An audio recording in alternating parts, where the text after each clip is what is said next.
Olá,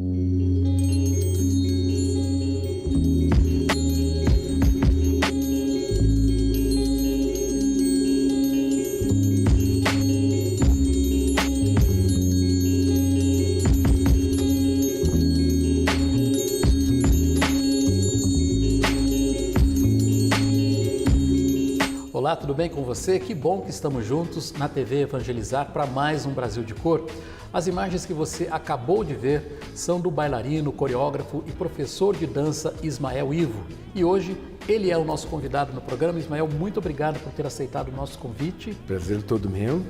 A gente viu algumas imagens suas aí dançando, coreografando espetáculos. Você costuma ver os vídeos que você fez há 10, 15, 20 anos atrás? Olha, eventualmente eu vejo esse material e tudo.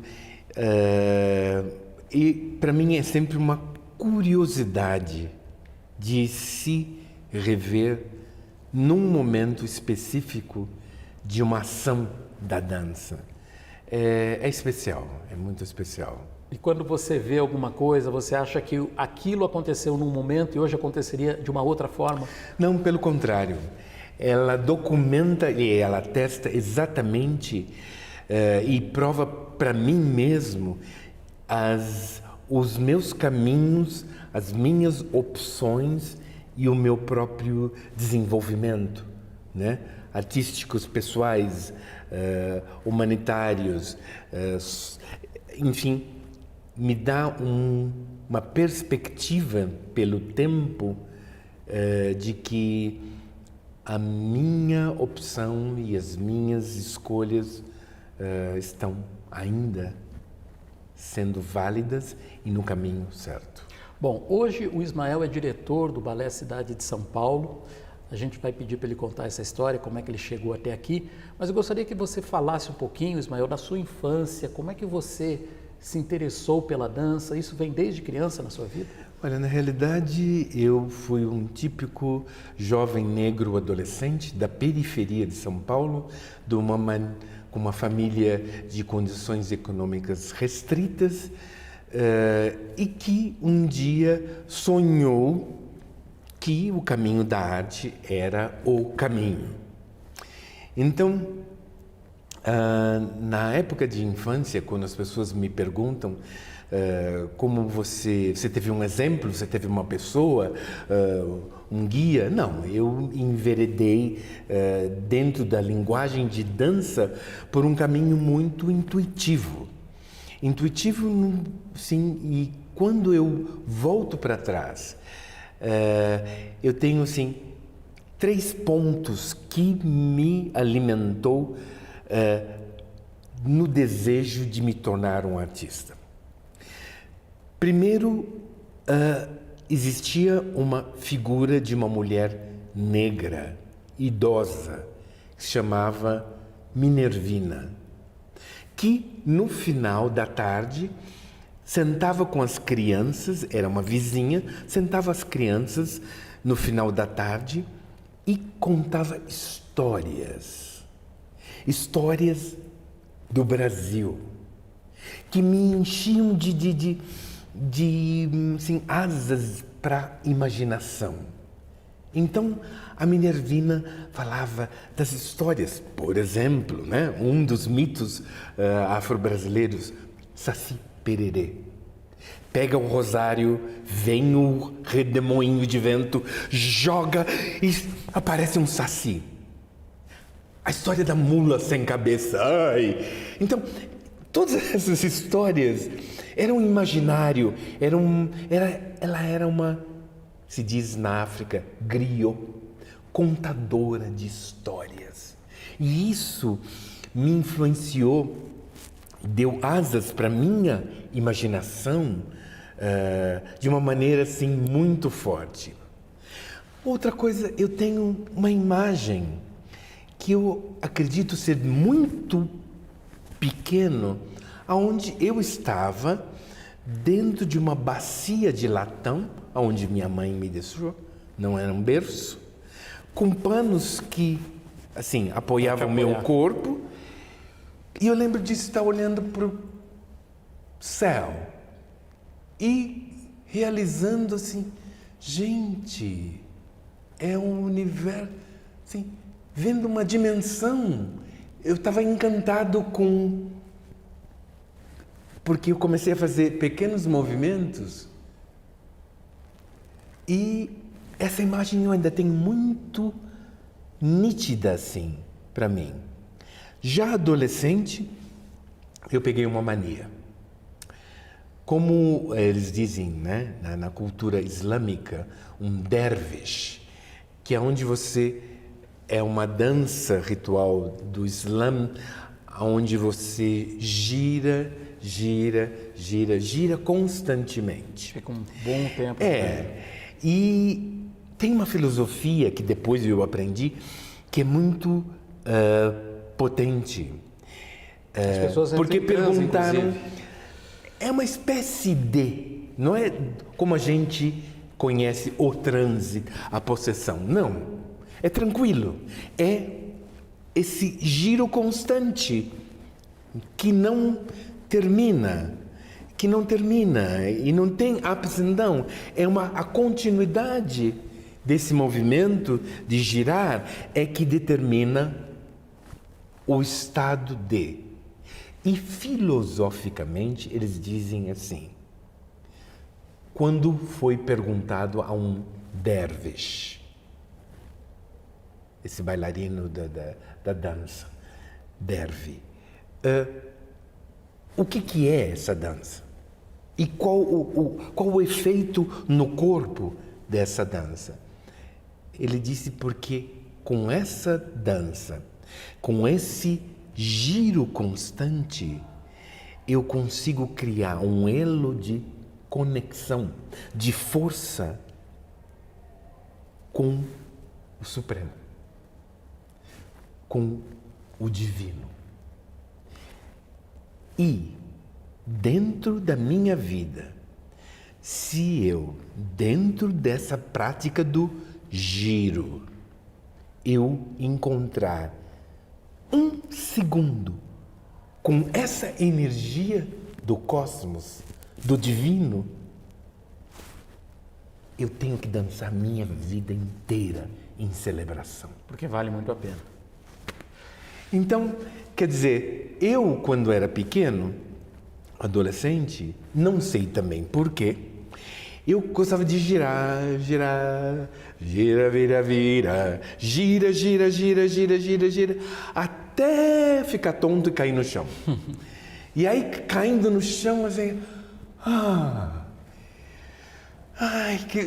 era um êxtase, era Aí, a minha mãe falou assim, está proibido. Vai cair, vai quebrar uma perna, aí eu tenho que levar para o hospital. E eu falei, tá bom. Girava escondido. Mas o prazer de mover e de girar, e aí ter essa ação, essa queda, é uma coisa que me marcou sempre. Agora, sua mãe que te proibiu de girar foi a sua grande incentivadora na dança mais tarde? Olha, na realidade, eles, vindo de uma família muito simples, eles nem entendiam o valor daquilo. Primeiro, eu fui uma criança, assim, muito quieta, muito aplicada no estudo. Raramente eu não fui, digamos assim, o primeiro aluno da classe. Isso era, para mim, já muito cedo, uma resposta a um contexto racial. Eu tinha que ser o primeiro da classe. Eu decidi, eu senti que eu tinha que ser e ficava muito... Se, digamos assim, naquela época, assim, você vai, a nota de 1 a 100, se eu tirasse 9,9, eu já tinha uma reação. Exatamente o que é isso. Eu também era assim. Mas assim, então essa busca de se provar mesmo, se provar dentro de um contexto de aula, né, escola social, de se provar como uma pessoa que tem os seus talentos e o seu valor. E isso foi muito incrível. E então eu era uma criança que lia, às vezes se trancava no quarto, lendo, se aplicando. E então eu já tinha esse tipo de determinação. Voltando à minha família ou à minha mãe, apoiar ou não, por essa carreira de educação escolar muito focada, eles, claro, esperavam, né? Queriam, desejavam, então, que eu tivesse uma profissão segura. Então, você tem que ser um médico, um engenheiro, né? Não, de repente, num certo ponto, eu decidi que a arte me interessava, que a arte ia ser o veículo onde eu podia me criar uma identidade e me expressar de uma maneira concreta. E eu tinha essa necessidade de levar as minhas ideias, o meu corpo, a minha raça, a minha origem, como um veículo de comunicar com outras pessoas, de levar esse tipo de valor ao maior número de pessoas possível. Então, o palco era um instrumento. E então é uma opção que no início eles não me entenderam, claro, e também vindo, como eu falei, né, de origens modestas, humildes, então não era um sonho compatível, né, com a estrutura daquela família negra da Zona Leste, e de repente a arte em si ainda muito encarada como um privilégio da classe média. Mas aí eu insisti, né? Insisti, corri atrás, e no momento, claro, eles não puderam se opor, nem tentaram, e lá na frente, para eles é um motivo de orgulho incrível, né? Quando eu penso hoje em dia, né? Agora muito recentemente, 2 exemplos. Eu, dentro do programa da TV Cultura, Roda Viva, 2 horas de um debate ideológico, político, racial, artístico. Eu fico pensando assim, se minha mãe estivesse vendo, ela estaria muito envolvida, muito gratificada com isso, né? 3 semanas atrás, eu e uma outra bailarina negra, que agora brasileira, que está nos Estados Unidos, Ingrid, no Conversa com o Bial, pela TV Globo.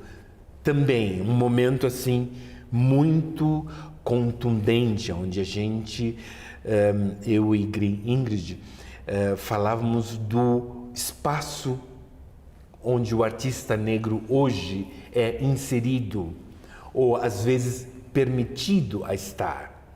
Que tipo de outros espaços precisam ser conquistados?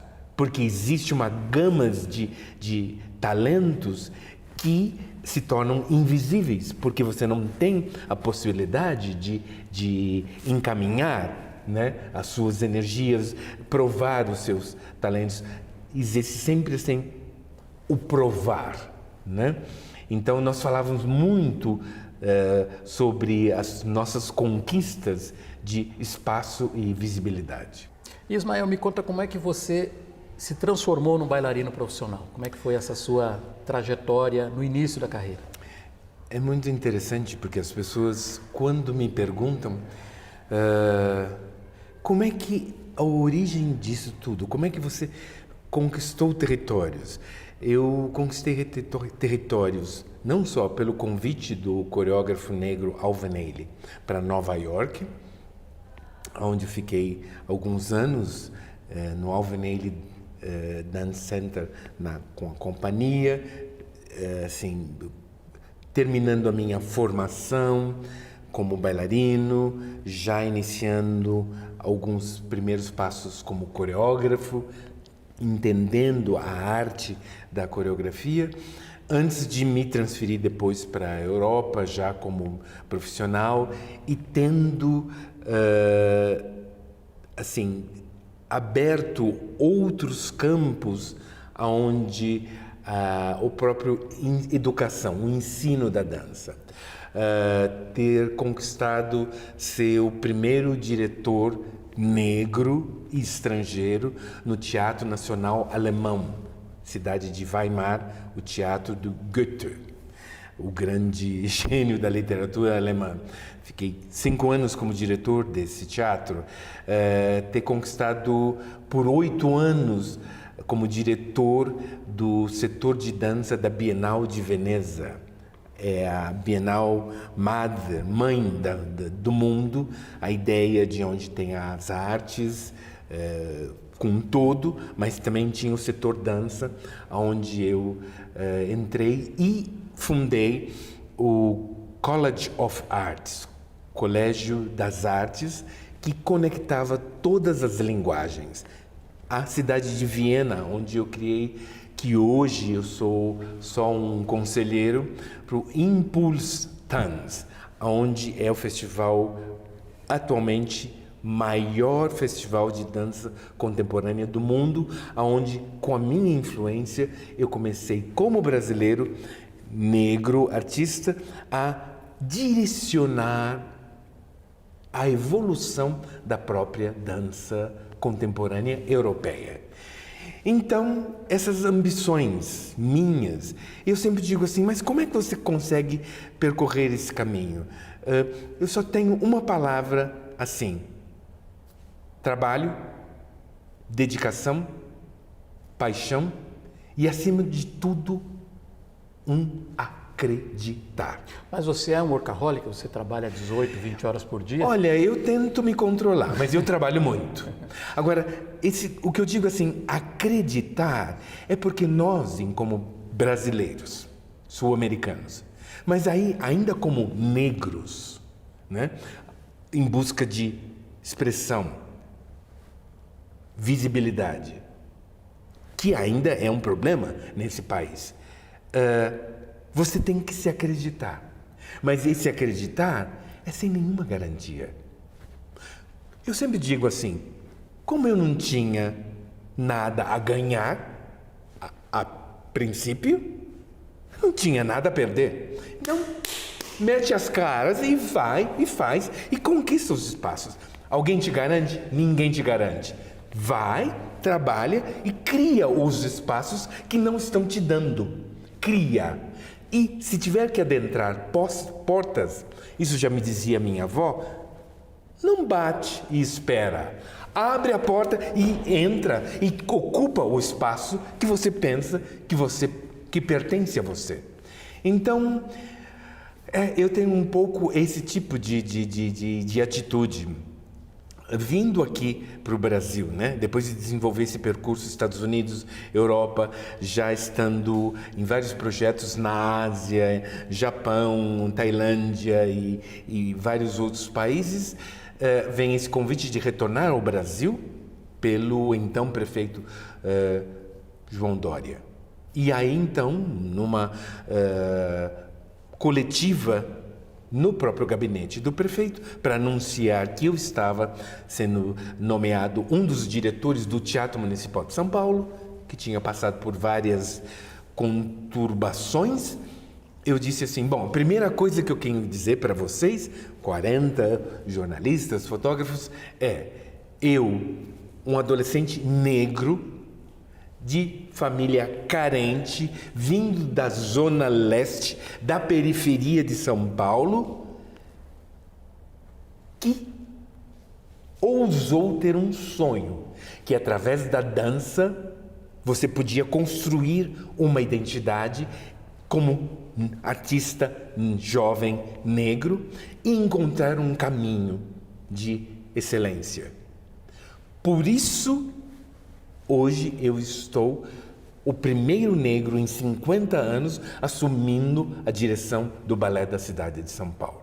Bom, não sei se vocês perceberam, mas o sotaque do Ismael Ivo é um pouco acentuado, ele tem algumas diferenças. Afinal, o Ismael Ivo morou mais de 30 anos fora do Brasil, 33 Exatamente. anos, se não me falha a memória, né, Ismael? Isso. E você fala hoje 6 línguas. Isso também é fruto dessa coisa de meter a cara e aprender sempre? Olha, eu foco e me dedico. Várias línguas, como o alemão, que é uma das línguas mais difíceis, então eu tive que ter um professor, né, que me orientasse. Mas eu gostei, me apaixonei por essa diversidade, quase como uma torre de Babel, né? Uma Babilônia de línguas aonde eu pudesse expressar as minhas ideias e pensamentos de uma forma direta. Você fala português, inglês? Português, espanhol, francês, italiano, alemão e inglês. Qual a língua mais fácil depois do português que você aprendeu? Olha, não sei, depende sempre do exercício de onde você está por um longo tempo.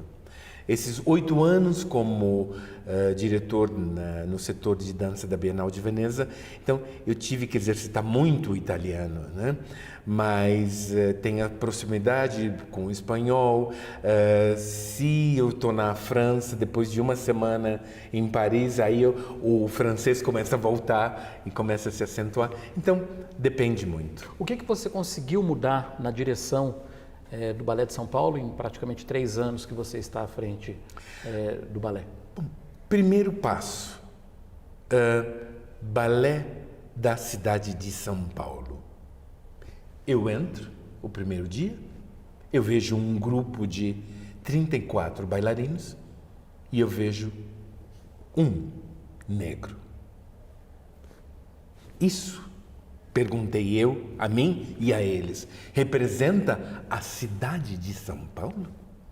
Num país onde nós, como negros, somos 55% da população? Não, não representa. Então, a partir daí, não confundam que não é vamos abrir cotas. Não é essa a discussão. Sim, a problemática é que os bailarinos negros, que têm também muitos talentos, eles nem ousavam fazer audição para tentar entrar nessa companhia. Por quê? Porque não eram contemplados, porque não eram vistos. Nada contra os gestores, né, anteriores, porque eles tinham a sua própria visão, sua filosofia artística, mas é visível. Eu, por ser o primeiro diretor em 50 anos de uma companhia, meio século, e encontrando uma companhia com um elemento negro. Agora eu tenho 10. Aumentou bastante. E como? Bom, pessoal, essa entrevista com Ismael Ivo vai ser feita em 2 partes. Ele já falou um pouco do início da carreira, falou das viagens que fez e do momento atual. Mas nós ainda temos mais assuntos para tratar com ele e você vai ver tudo isso na segunda parte da entrevista.